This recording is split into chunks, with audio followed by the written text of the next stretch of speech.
Payman. Thank you, President. My question is to the Minister for Foreign Affairs, Senator Wong.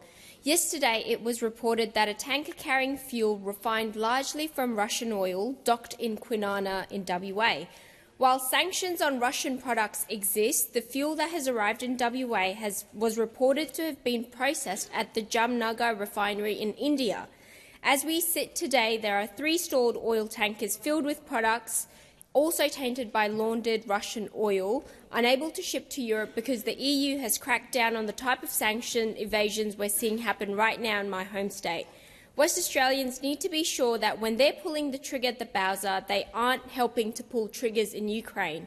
What is the status of this fuel shipment, given the sanctions the government has placed on Russia?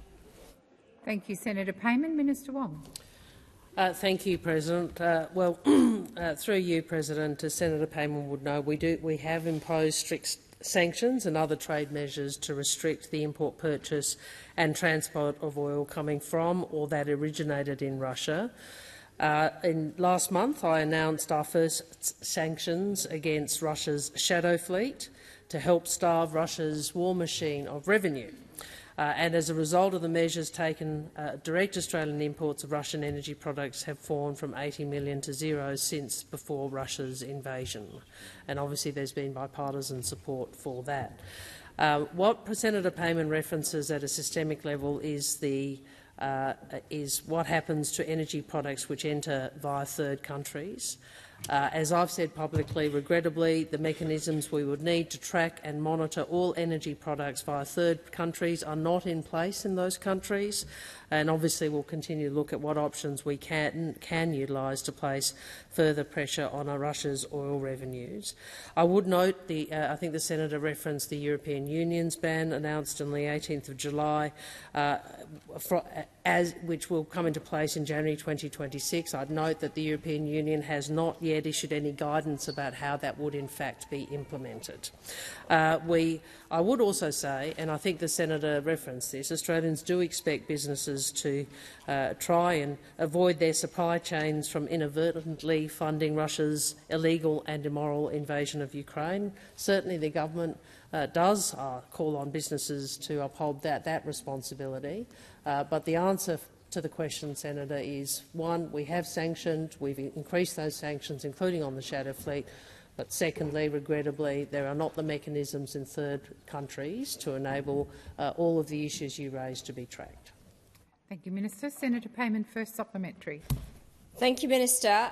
The Centre for Research on Energy and Clean Air found that 55% of the crude used at India's Jamnagar refinery comes from Russia.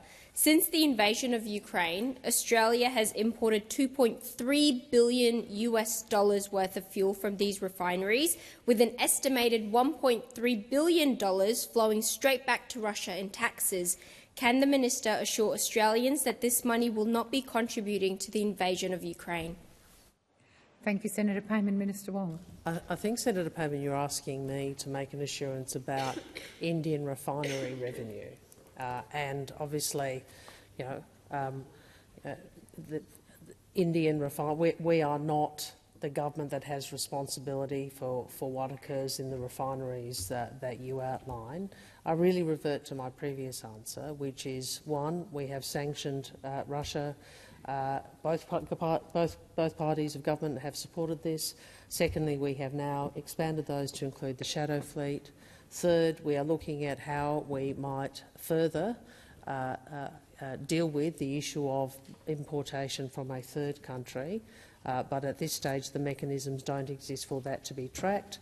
Fourth, I would encourage businesses to ensure that their supply chains reflect the position of the Australian community, which is obviously very supportive of Ukraine and very keen to ensure that there is no support flowing to Russia for their illegal and immoral war. Thank you, Minister. The time for answering has expired. Senator Payman, second supplementary.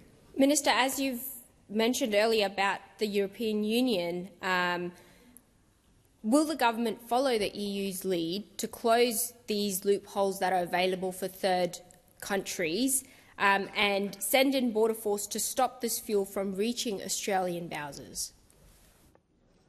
Minister Wong. Thank you, President. Certainly, we welcome the progress that the European Union has made. As I'm advised, and as I indicated to you, Senator Payman, the announcement has been made. The start date of that announcement is actually January of next year.